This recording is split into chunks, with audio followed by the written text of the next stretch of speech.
So when it comes to visual imagery with the Muse headband, things get pretty interesting. When they were designing the actual algorithm to respond to you as you're meditating, I'm pretty sure that the expert meditators were not using visual imagery during their meditation experience, because whenever you engage in a visual experience while meditating with the Muse headband, the feedback gets quite chaotic. And the reason why that is with mindfulness, typically you're not visualizing. You focus on the breath as the meditation object, and you let the visual centers, the occipital lobe of your brain, sort of quiet down so you can become one with the meditation object and really enter into very interesting spaces. I think what you can do to feel the difference between your occipital lobe turning on and off, the visual imagery center, is actually try to see the back of your eyelids when you have your eyes closed. So when you do that, you can feel that area of the brain turn on, and you can almost like see the back of your eyelids even though it's black and dark. And if we try to do that when you're meditating with the Muse headband, you'll get a lot of interference feedback because, like I said, the headband is optimized for a certain type of mindfulness in which you're not using your visual cortex. The reason why I bring this up is in the Mind Illuminated, there's 3 different types of jhana.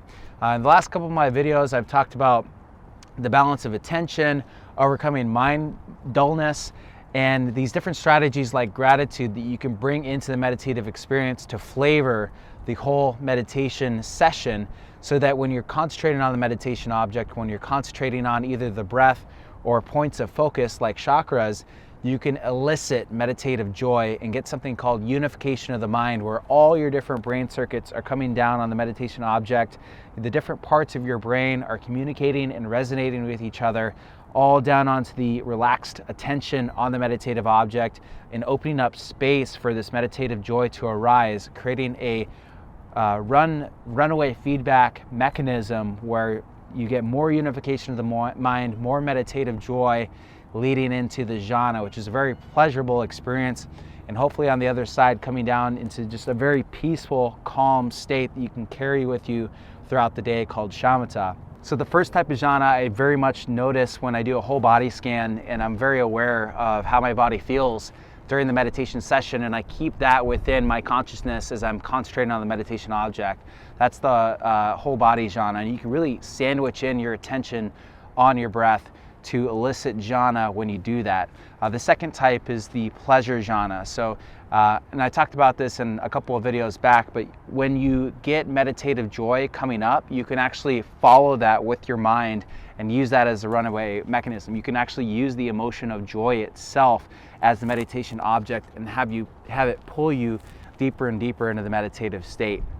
So those are the two types of jhana that I actually have experienced myself and am most familiar with. The third type, I actually want to just talk freeform about here because I'm not really sure how to elicit very well. It's called the Luminous jhana.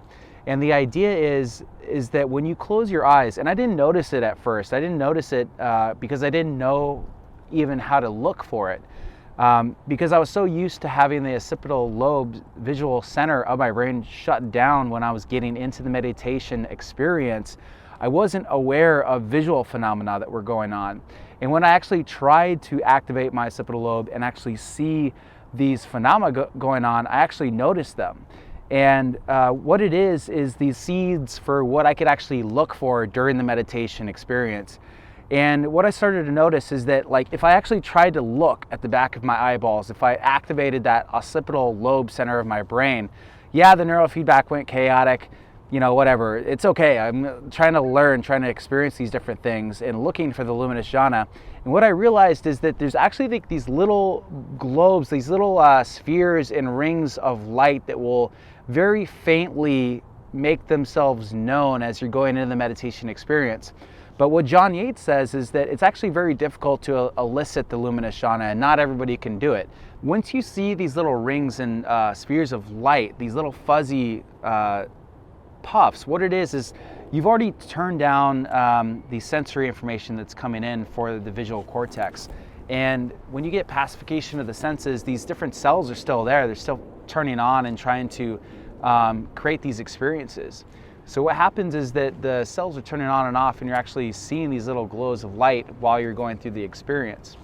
And if you direct your attention to actually where they're at, they'll actually fade away. They'll actually kind of fade back into the background. And the idea is that you actually can't chase them, or else they'll just fade away and you can't even see them anymore. What John Yates says is that when you're meditating, you actually see them in your peripheral awareness, kind of just let them chill there. And as you get deeper and deeper into the meditative state, they're supposed to become more present. They're supposed to become there for longer and longer durations until they expand. And you can actually, just like with the pleasure jhana, where you use the experience of meditative joy to pull you deeper into the meditative experience, you can actually use the light to illuminate your whole experience during the meditation, and use the light itself to pull you deeper and deeper into the meditative state, into the luminous jhana, until it fills up your entire vision while you're in the meditative state, and it becomes a very present, very stable, and pulls you deeper and deeper into higher stages of meditation. So that's the idea. I haven't been able to elicit that myself, and I'd be very curious to see what the actual EEG recordings would be from that experience.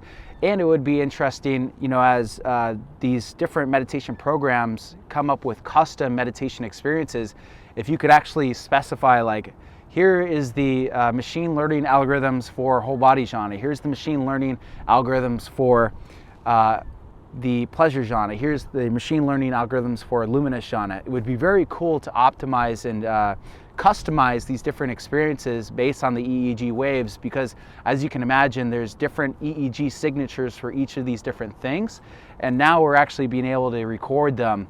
And what's really cool is that companies like Interaxon now have big data. Before, EEG was stuck in the lab, you had like a study with like 8 people in, the statistical power of that was very low, but now you have thousands, tens of thousands of people using these systems and experiencing these meditation sessions, so that now you have big data and you can really feed that into these AI and machine learning algorithm systems to determine what's going on in an individual's brain during meditation. So I think that we're going to get there, and the more data that we get, the more that we talk about this subject, the more that we record these subjective experiences elucidated by the objective findings of the EEG, the more interesting it will get. So if anybody's actually experienced luminous jhana and being able to coax that out in their meditation sessions, please leave comments below. Just wanted to leave those thoughts here and see what people thought about luminous jhana on this channel. It's Dr. Cody Rull with Techforpsych. Thanks so much for the listen. Be sure to subscribe. I really appreciate everybody's support. Talk to you again sometime soon.